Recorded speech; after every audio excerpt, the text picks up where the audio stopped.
Railway ते Shyam YouTube channel पर आप सभी लोगों का स्वागत है। काफ़ी दिनों से आप लोग इंतजार कर रहे थे कि एमपी पुलिस की न्यू वैकेंसी कब आएगी।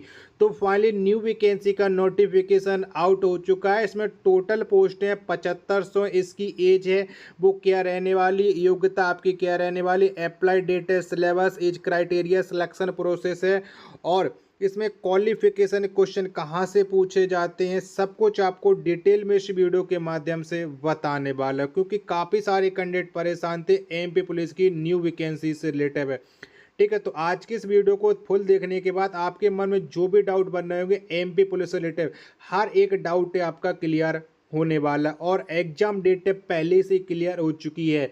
एग्जाम में क्या क्या पूछा जाता है, कितने नंबर से कितने प्रश्न पूछे जाते हैं, सब कुछ डिटेल में आपको बताने वाला हूँ। वीडियो पसंद आए तो वीडियो को आप एक बार लाइक है और चैनल को आप लोग सब्सक्राइब करना बिल्कुल है ना भूलें।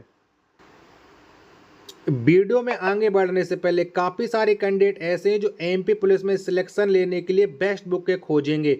तो बेस्ट बुक अब आपको खोजना नहीं है। अग्रवाल एग्जाम कार्ड के द्वारा बेस्ट बुक आपके लिए लॉन्च कर दी गई है मात्र 194 रुपये में। इसमें आपको 15 प्रैक्टिस सेट मिल जाएंगे, 9 सॉल्ड पेपर मिल जाएंगे और सारा का सारा ये बुक है एग्जाम ओरिएंटेड है। और मध्य प्रदेश पुलिस 2025 में आपको गारंटी के साथ ये बुक आपको सिलेक्शन दिला सकती है अगर आप इस बुक को पूरा पढ़ लेंगे। और ये बुक आपको अग्रवाल एग्जाम कार्ड की ऑफिशियली वेबसाइट और अमेजोन और फ्लिपकार्ट दोनों पर उपलब्ध है। तो इस बुक को परचेज कर लीजिएगा और अपनी तैयारी को मजबूत बनाइएगा। अब आपको मैं ऑफिशियली नोटिफिकेशन दिखा देता हूँ जिसके बाद आपके सारे डाउट क्लियर होने वाले हैं। तो चलिए अब मैं आपको ऑफिशियल नोटिफिकेशन दिखा देता हूँ जिसके फॉर्म भरने की जो डेट है वो आपकी 15/9/2025 है। और इसके फॉर्म भरने की जो लास्ट डेट है वो आपकी 29/9/2025 है। और इसमें ऑनलाइन आवेदन में संशोधन करने की अंतिम तिथि है वो आपकी 4/10/2025 है। ठीक है, परीक्षा आपकी कब है, तो परीक्षा आपकी 30/10/2025 से है। कब है, 30 अक्टूबर से आपका एग्जाम होने वाला है। इसमें फीस आपकी क्या क्या लगने वाली, तो फीस आप लोग समझ लीजिएगा। यूआर कैटेगरी की फीस आपकी 500 रुपये लगने वाली है। और इसके अलावा जो अनुसूचित जाति, अनुसूचित जनजाति और अन्य पिछड़ा वर्ग ईडब्ल्यूएस से बिलोंग करते हैं और जो अब मूल रूप से एमपी के हैं, तो उनकी फीस आपकी 250 रुपये लगने वाली है। और इसके अलावा 200 रुपये अनारक्षित वर्गों के लिए। और ये पुलिस बाकी विभागीय परीक्षा शुल्क है। ठीक है, ये बात आप लोग जान लीजिएगा। और इसके बाद आपका एग्ज़ाम डेट में आपको बता दूं कि पहली पाली आपकी 9:30 से 11:30 के बीच चलेगी, दूसरी पाली 2:30 बजे से लेकर के 4:30 बजे के बीच में चलेगी। और आपका आधार पंजीयन होना अनिवार्य है, ये बात आप लोग जान लीजिएगा। वहीं पर हम डॉक्यूमेंट की बात करते हैं तो ये डॉक्यूमेंट आपके परीक्षा के समय लगने वाले हैं। क्योंकि ये आपको पता है कि एग्ज़ाम देने के समय आपके आधार कार्ड से आपका एग्ज़ाम दे दिया जाता है। लेकिन फॉर्म भरते समय कौन कौन से डॉक्यूमेंट लगेंगे वो अब आप लोग समझ लीजिएगा। ठीक है, तो फिर से बता दे रहा हूँ, इसके बारे में ऑफिशियल नोटिफिकेशन है। अगर आप इसे पढ़ना चाहते हैं तो फटाफट से आप लोग ऑफिशियल वेबसाइट से जाकर के इसे डाउनलोड भी कर सकते हैं। ठीक है, टोटल पद कितने हैं, 7500, जिसमें आपके विशेष सशस्त्र बल के भी हैं और विशेष सशस्त्र बल के छोड़ करके आपकी जो जीडी है सामान्य ड्यूटी, उसके लिए भी पद हैं। चलिएगा, अब आपको मेन चीज़ बता दूँ जिस चीज़ के लिए आप लोगों को जानना अनिवार्य है। ठीक है, तो इसकी सैलरी की बात करते तो इसमें जो सैलरी है आपकी 19,500 से लेकर के 62,000 तक आपकी सैलरी होने वाली है।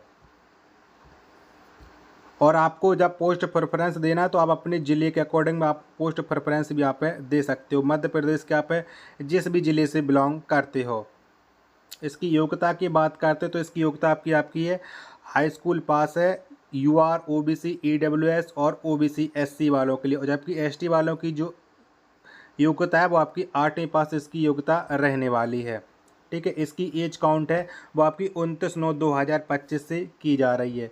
इसकी एज की हम बात करते हैं तो सभी के लिए आपकी एज है वो 18 से लेकर के 33 साल है।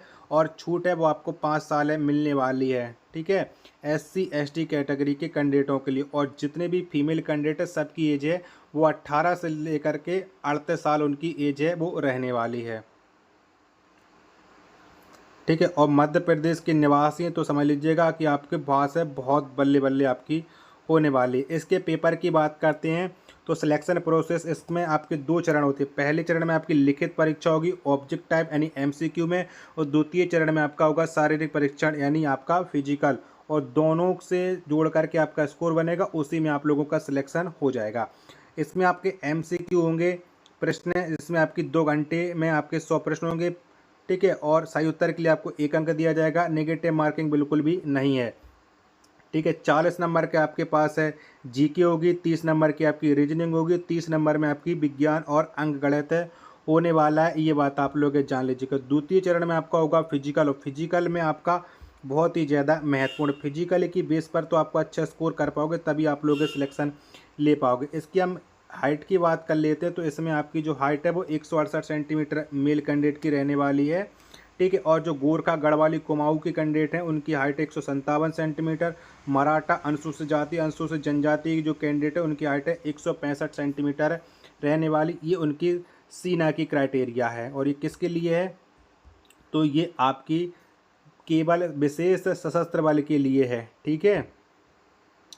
और विशेष सशस्त्र बल को छोड़ करके सभी की जो हाइट है मेल कैंडिडेट की 168 सेंटीमीटर, और फीमेल कैंडिडेट की हाइट है 155 सेंटीमीटर। सीना 81 से लेकर के 86 सेंटीमीटर उनका सीना होना चाहिए। 5 सेंटीमीटर आपको फुलाना अनिवार्य हो जाता है, और आंखें आपकी 6/9 से कम नहीं होनी चाहिए, ये बात आप लोग जान लीजिएगा। नौकनी और फ्लैटफुट आपका मान्य नहीं होने वाला है। आरक्षण के बारे में आपको समझ लीजिएगा कि आप इस तरीके से आपको आरक्षण है वो मिलने वाला है।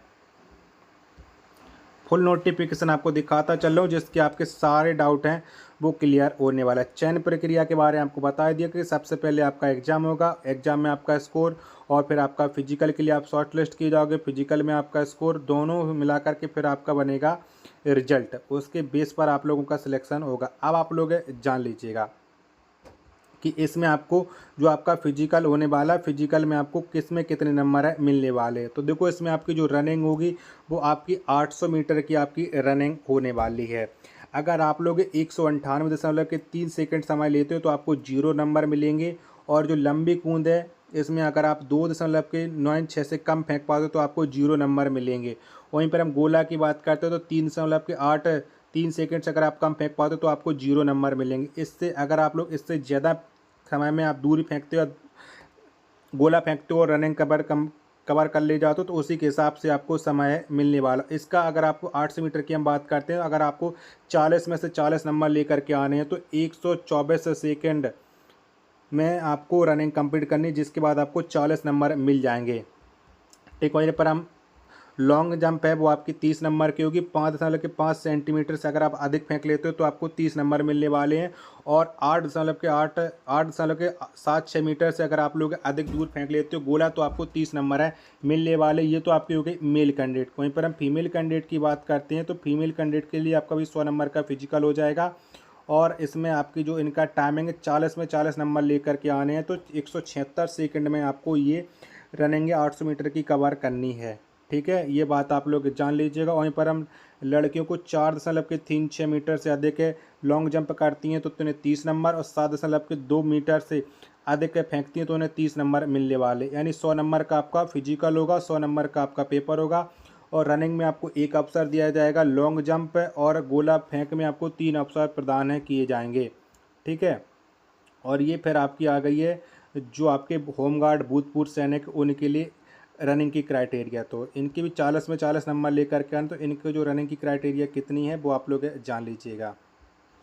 146 हालांकि 5 सेकंड में अगर आप कंप्लीट करते हो तो आपको 40 नंबर मिल जाएंगे। वहीं पर हम गोला की बात करते हो तो 4.8 मीटर में आपको 30 नंबर, और 8.7 मीटर में आपको 30 नंबर है वो मिलने वाले हैं, ठीक है। तो ये आपकी हो चुकी है। अब डॉक्यूमेंट के बारे में आप लोग और समझ लीजिएगा। इसमें आपका लगेगा जाति प्रमाण पत्र, निवास प्रमाण पत्र, 10th की मार्कशीट, 8 की मार्कशीट है, ठीक है। आपका लगेगा आधार कार्ड, आधार पंजीयन, ये सारे डॉक्यूमेंट आपके लगने वाले। तो 15 तारीख से इसके फॉर्म भरना स्टार्ट हो जाएंगे, तो 15 तारीख से आप इसके फॉर्म को ज़रूर भर लीजिएगा। 30 अक्टूबर को इसका एग्ज़ाम होने वाला है, तो एग्ज़ाम में सिलेक्शन लेने के लिए आप अभी से मेहनत में लग जाइएगा, क्योंकि बार बार आपको मौका नहीं मिलने वाला है। इसी तरीके की अपडेट पाने के लिए आप हमें फॉलो करना बिल्कुल है ना भूलें।